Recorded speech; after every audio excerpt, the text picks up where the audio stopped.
Thank you for joining us at this hour. I'm Daniel Choy here to bring you the latest. On the fourth day of the five-day visit to Korea, Pope Francis held the closing mass for Asian Youth Day at Haemi Fortress in the country's southwest. There, he encouraged the youth in attendance to wake up and live a life filled with joy and purpose. Our Hwang Ji-hye starts us off. The Pope made several stops to greet children during a parade toward the altar for the Asian Youth Day closing mass on Sunday. Thousands of people waved and cheered despite the nasty weather as the Pope gave his blessings.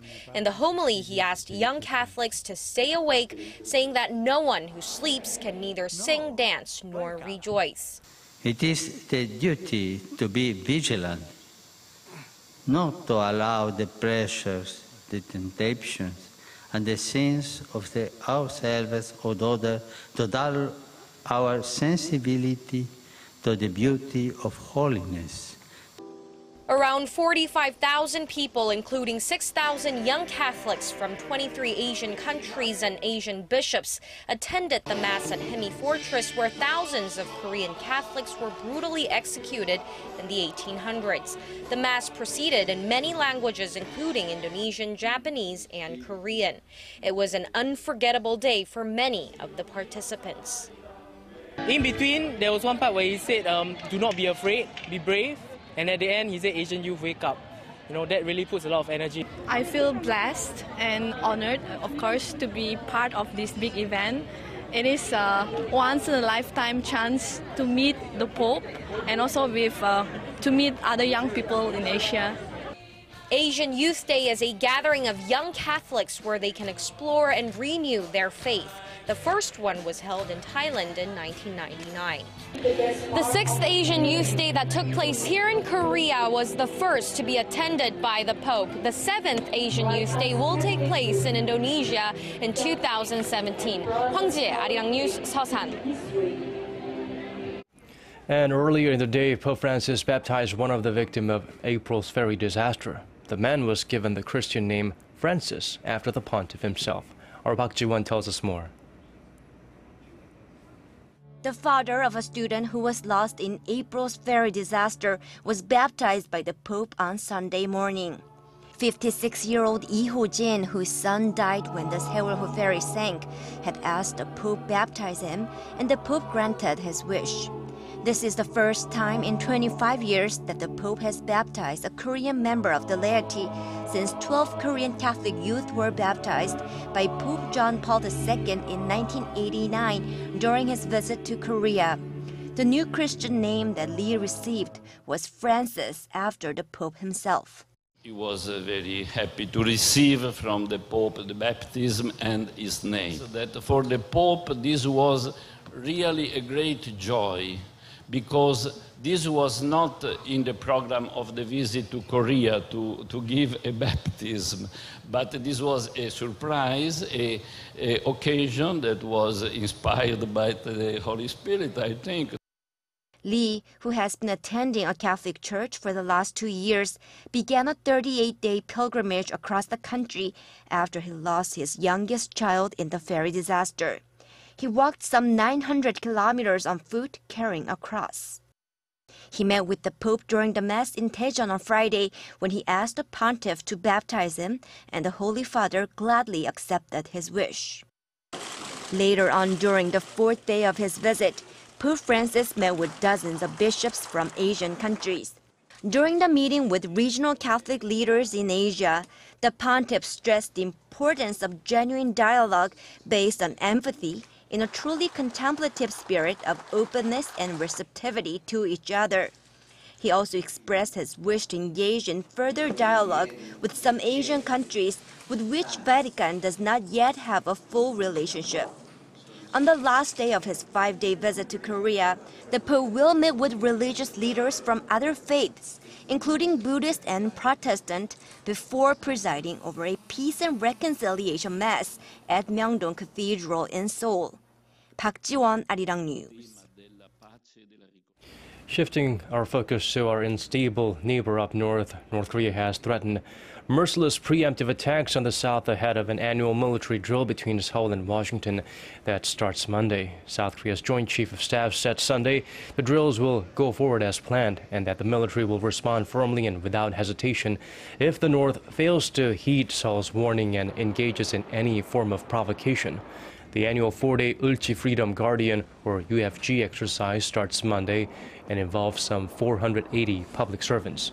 The North has long denounced the drill as a rehearsal for war against Pyongyang, while Seoul insists the drill is defensive in nature. Earlier on Sunday, the reclusive regime even took a swipe at South Korean President Park Geun-hye for proposals for inter-Korean exchanges in culture and science that she made in her Liberation Day speech, saying she had sidestepped the major issues for mending North-South relations and reunification. In contrast to that story, North Korea's leader has sent a wreath to mark the 5th anniversary on Monday of the passing of former South Korean President Kim Dae-jung. The wreath was sent to a 5-person delegation visiting the communist country that comprises the son and close aides of the former South Korean leader. It was presented by Kim Yang-gun, the head of the United Front Department of the ruling Workers' Party. The North Korean leader also forwarded a telegram of condolences to the delegation, which includes Kim Dae-jung's son and Park Ji-won, a prominent lawmaker of the main opposition New Politics Alliance for Democracy. The handover took place in Kaesong, just north of the demilitarized zone that separates the two sides. Kim Dae-jung is respected in North Korea for his efforts to reconcile with the country after his historic summit with then North Korean leader Kim Jong-il in the year 2000. The former South Korean leader died in August 2009. Korea could hold a long-delayed summit with Japan if certain conditions are met beforehand. In an interview with Korean broadcaster KBS, Foreign Minister Yoon Byung-se said Sunday Korea would not exclude the possibility of a summit between the two nations as long as Tokyo takes sincere steps towards resolving bilateral issues, including Japan's wartime enslavement of Korean women. Yoon observed that Korea-Japan summits held over the past 10 years have often ended in a warlike atmosphere rather than being substantive, leading to worsened relations. He said that sufficient preparation is needed in order for a summit to be successful. Korean President Park Geun-hye has not met with Japanese Prime Minister Shinzo Abe since taking office in February last year due to tensions over historical issues. Next year marks the 50th anniversary of the establishment of diplomatic relations between Korea and Japan. The town of Southfield, Michigan has unveiled the second statue outside of Korea honoring victims of Japan's wartime system of sex slavery. The statue was unveiled at a ceremony on Saturday. It is a replica of the Peace Monument Korean civic leaders set up across the road from the Japanese embassy in Seoul. Plans to install the statue were launched 3 years ago, but had been delayed due to a lack of funds and opposition from the Japanese community in Southfield. Detroit's Korean-American community said the monument was not established to target Japan, rather to promote women's rights and peace. The first Comfort Women statue in the U.S. was installed in Glendale City, California, back in July 2013. Police and protesters in the U.S. state of Missouri clashed early Sunday over the imposition of a curfew imposed by the governor, who just hours before had declared a state of emergency. The news follows a week of angry protests in the wake of the shooting of an unarmed black teenager by a white police officer. Our Connie Kim has this report. Police fired smoke bombs and tear gas at a group of protesters who defied a curfew imposed in the town of Ferguson, Missouri, where the shooting of an unarmed black teenager by a white police officer has sparked protests. Some 150 people gathered early Sunday near the convenience store where the teen was shot to protest the curfew, demanding that justice be done and asserting that 18-year-old Michael Brown is innocent. The demonstration came just after the midnight to 5 a.m. curfew went into effect to end angry clashes between police and protesters, which have been mostly peaceful and followed Missouri Governor Jay Nixon's declaration of a state of emergency on Saturday. I signed an order declaring a state of emergency and ordering the implementation of a curfew in the impacted area of Ferguson. Ferguson, a town of about 22,000 in eastern Missouri, has been shaken since August 9th when the black teenager was shot by a white police officer, sparking racially charged protests over the past week. Tensions escalated Friday after police released CCTV video footage from the convenience store that allegedly shows a teen who looks like Brown stealing a pack of cigarettes and threatening the clerk. Brown's family has condemned the release of the video and says it's not clear if the person in the video is Brown or not. The events of the shooting also remain unclear, with police saying that Brown struggled with the officer and reached for a weapon. Witnesses, however, say Brown was not attacking the officer and already had his hands up when he was shot. Brown's family has demanded the officer be held accountable for his actions. Connie Kim, Arirang News. Elsewhere around the world, floods have inundated nearly 200 villages in northern India, killing at least 21 people and leaving thousands homeless. This is the latest damage brought on by heavy rain in many parts of India and Nepal, taking lives and destroying homes. According to the latest government update, the rain-related catastrophes have taken at least 90 lives in Nepal since Thursday. Concerns about those displaced by the flood is rising as more rain is forecast in India's most populous state of Uttar Pradesh and Uttarakhand in the Himalayas. One official said the river Rapti, which winds through densely populated parts of Uttar Pradesh, was running above the danger mark.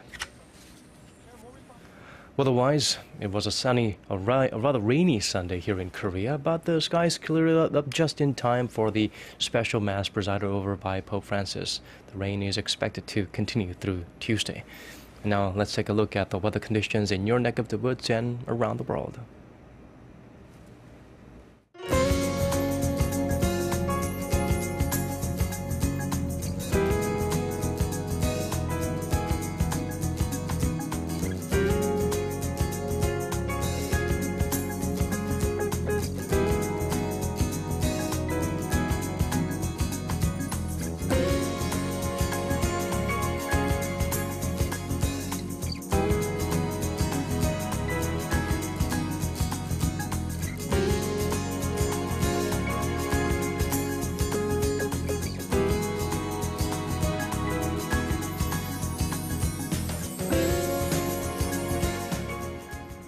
And that brings us to the end of our newscast. Thank you for watching and have a great start to your week.